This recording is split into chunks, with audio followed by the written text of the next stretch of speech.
Hi everybody, back again. This is my do-it-yourself learned music theory course. I guess that's the title. I'll figure out an official title later. But anyway, this is supposed to be like kind of its own mini course, but it's also it's intended to be used along with the do-it-yourself learn to play piano course. And I'll add annotations to the videos to tell you when you should be watching these videos. Before you continue with your progress with your piano playing, because music theory and playing piano kind of go together, and to continue on and learn new things you'll have to know some music theory as well. So what is music theory? Well, music theory is basically a way to describe music, a way to look at music in a way that music is put together by looking at the relationships between notes. Chords and all sorts of things. So two of the main things you're going to be looking at when we're looking at music theory, or two of the things you're going to be observing, is the distance between notes and the movement between notes. It gets a little more complicated than that, but for now we're going to be talking about those two things, distance and movement, where notes are moving to. Music theory is very helpful in playing music in that you have a better understanding in what you're playing, and that kind of helps you with where your fingers have to go, where your hands have to go, understanding if you're playing the right notes or not, because if something's supposed to sound like a major chord and it sounds sad, you'll know that you're not playing it correctly. Another useful thing it's good for is constructing music. If you understand the components about how music is put together, you can compose your own music. It takes a little while and finesse to figure out how to do that. And of course there are many styles of music and different kinds of music theory, but it's useful for composing as well. And then like I said, it's very useful in just kind of analyzing music and kind of copying what some ideas from other composers when you're either playing your own stuff or composing your own stuff. So that's why we're learning music theory. Just to get a better understanding about music in general. So like I said, this is its own series, but it also goes along with the other series I've been doing, the Learn to Play Piano Do-It-Yourself series as well. So there you have it. This is the first lesson, and in this lesson we're going to be talking about whole steps and half steps, and I'll explain what that is. And we're also going to talk about how to construct a major scale using whole steps and half steps. There's a formula that we use. So we'll be talking about that as well. So that's where we'll go with the first lesson, and then we'll go from other places, from there to other places. Oh, also we're going to be talking about sharps and flats, which you will see quite often in the music you'll be playing, and the examples I'll put together for you later on. Alright, so today I'm going to teach you a little bit about music theory and some of the very basic aspects of it. So, one of the first things we're going to talk about today is the difference between a whole step and a half step. So let's take a note here. Let's play C, the one we all know and love. There we go. And let's say we want to move a half step up, which means a half step towards the higher end of the piano. So what you want to do is you want to take your C and you want to hit the next closest note touching to C, which actually is this black key right here, the closest one to it. That's a half step is the smallest movement you can make on the keyboard. So that is a half step above C. Now let's take C again and let's do a half step below C. So you may be asking, well, how come when we were going up a half step, we were hitting a black key, and we're going down a black step, we're hitting a white key? Well, so when we're going up, the next closest note is this black note here, but notice how when you're moving down, there is no black note between B and C, so the closest note below C is that B right there. So that's why when moving up you hit a black key and moving down you hit a white key. Well, when we start with C, when you start with a different note, it changes, which I'll show you in a second. So let's say we have D here. Now let's say we want to move a half step up this way. So we've got our half step is right here, this black key there. So that's a half step above D. So let's take D again. Let's go a half step below D. Well, unlike last time, there is a black key separating the two white keys. So the next closest note, sorry, I had to struggle with words there, is actually going to be this note here, because they're touching and it's the closest note. So just remember that a half step is the smallest movement you can make on the piano keyboard. So let's take E. Well, a half step above E is actually going to be F, and it's going to be another white note because we don't have a black note separating them. So a half step below E, which is down this way, is going to be this note here, because there's a black key separating the two white keys. So let's take one more. Here we have an A, and half step above would be this note. Half step below would be this note. So the main thing you want to get out of the half step is that it's the smallest increment of movement on the piano. So we're going to talk about whole steps now. So let me just ask you this question. What happens when you put two halves together? You get a whole, right? So let's take C again. Let's play a whole step above C. Well, there's a half step plus another half step is a whole step. Back to C again. Now let me ask you this. Is this a whole step below C? Well, nope, because it's only a half step between those two because there's no black key in between.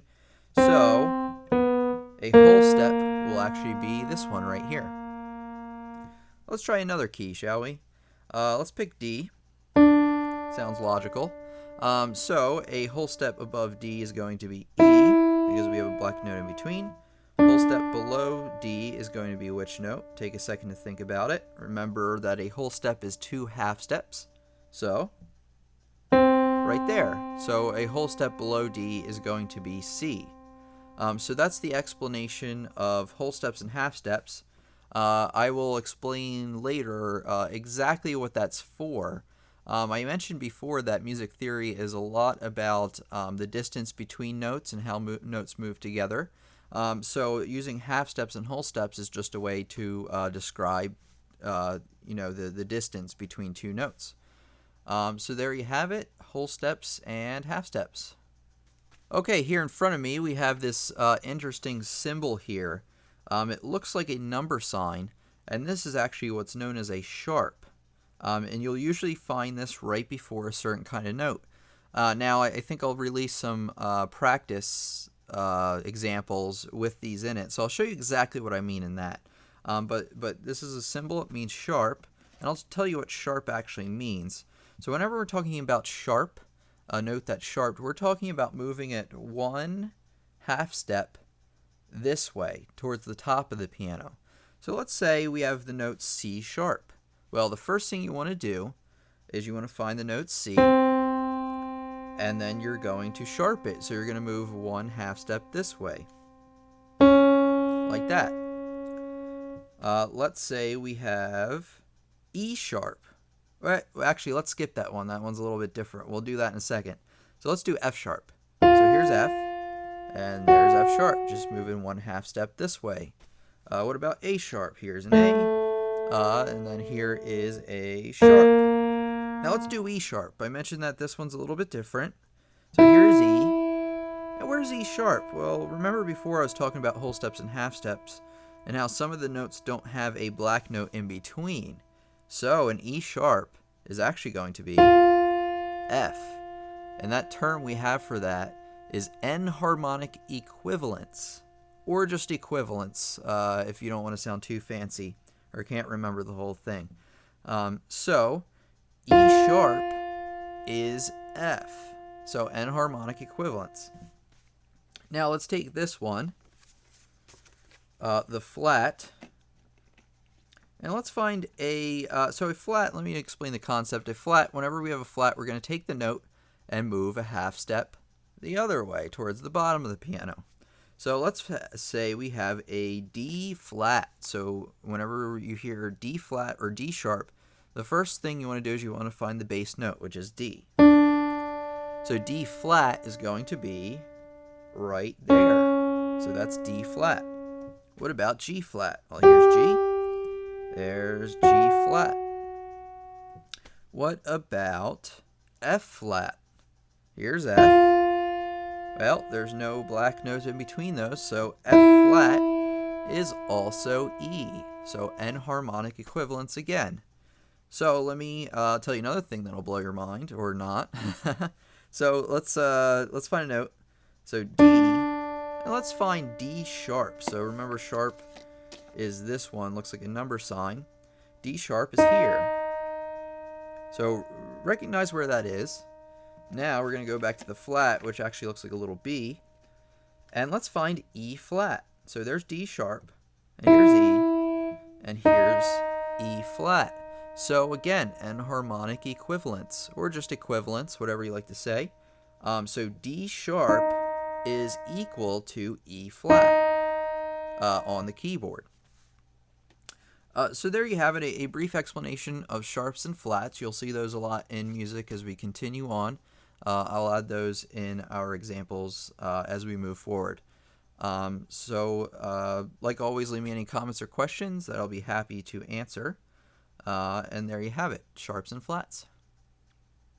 Okay, so before we were talking about whole steps and half steps.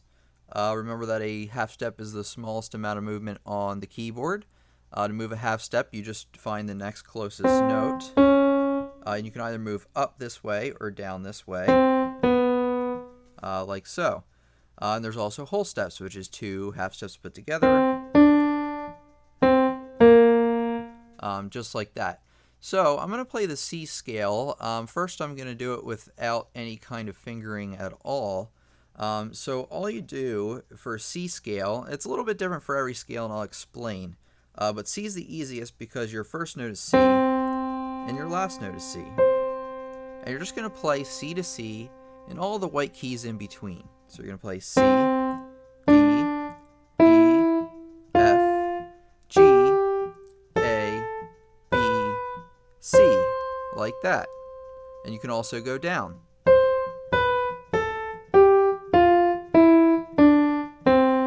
There you go. So there is a formula for this scale, and that formula we're going to say in terms of whole steps and half steps. So let's take the first note here. Well, what's the distance between the first note and the second note? Well, that is a whole step because we have 2 half steps in between. The next note is another whole step. What about this note between the E and the F? That is actually going to be a half step because there's no note in between. So we have another whole step, another whole step, another whole step. What about this very last one here? That's right, it's a half step. So the formula is, you start from the first note and then you start counting formulas. Whole, whole, half, whole, whole, whole, half. Now, if you use this formula, you can play any major scale starting on any note, so long as you're careful to keep consistent the order of whole steps and half steps. So let's take D, for example. Well, remember the first one's a whole step. And remember the second one's a whole step too. So it's actually going to be there. So we're going to have an F sharp in the D scale. And then we have half, whole, whole, whole. So we have a C sharp there because we have another whole step. And then we have a half step. So the same formula can be applied to any scale. You just have to remember to keep the formula the same. So again, the formula is whole step, half step, whole step, whole step, whole step, half step. Again, whole step, half step, whole step, whole step, whole step. Oh wait, I messed up here. I know why. Because when you start counting, you want to start from the first note first. You don't want to say whole step and play the first note. That's a little bit of a mistake. If you do that, it won't work out quite well. So you want to play the note first, the starting note first, and then you want to say whole step, half step, step, whole step, half step, like that. And you can do that starting on any note. You can practice around with that. I think later on I'll show you the correct fingering. There's a fingering to go along with the scales as well, which I'll talk about later. So there you have it, how to construct. And by the way, this is for the major scale is what we're getting across here. There's a different formula for the minor scale, and then there's a ton of other different modes or different scales like Dorian and Lydian that you may have heard about that are used in pop music. So there you go. That is the formula for the major scale, and there you have it. That concludes lesson 1 of the Do-It-Yourself Learn Music Theory course that I've put together for you. So like I said, it's its own course, but it also goes along with the Do-It-Yourself piano course, and I'll leave little notes and annotations to direct you from the piano course to the theory course and back and forth like so. So today we talked about some very, very, very basic things in music theory. We talked mostly about distance and a little bit about movement. If you remember, those are two important things when you're first learning music theory. We talked about whole steps and half steps, and that a half step is the smallest amount of movement you can move on a piano, and that a whole step is simply just 2 half steps put together. And you can move either whole or half step one way towards the top of the keyboard, or you can move another way towards the bottom of the keyboard. And we also talked about the major scale and about how the major scale is made up of whole steps and half steps. Remember, the formula is whole step, half step, whole step, whole step, whole step, half step. So 2 whole steps, a half step, 3 whole steps, a half step. You can think about it that way if you want to group them together. Just remember you play the starting note first. If you don't do that, and you start counting from the first note, it won't work out. So you can rewatch the video to see what I'm talking about in case you missed it. And then we also talked about sharps and flats, which is just kind of another way of moving a half step one way or another. Yeah, and that's pretty much it. So anyway, I hope you look forward to lesson 2. Lesson 2, we're going to be talking about chords and chord progressions. So it should be kind of interesting. Anyway, I'll see you guys and girls next time. And if you would please, you don't have to, but if you would like, subscribe, comment, any activity, positive or negative, but positive preferably, would be very helpful to me. And let me know if you have any questions. I like answering questions. I can't get to everybody. If I forgot about your question, I'm sorry. Try sending again, and maybe I'll see it. But there are so many out there, and I'm so busy. But anyway, I hope everybody has a good one, and I'll see you next time.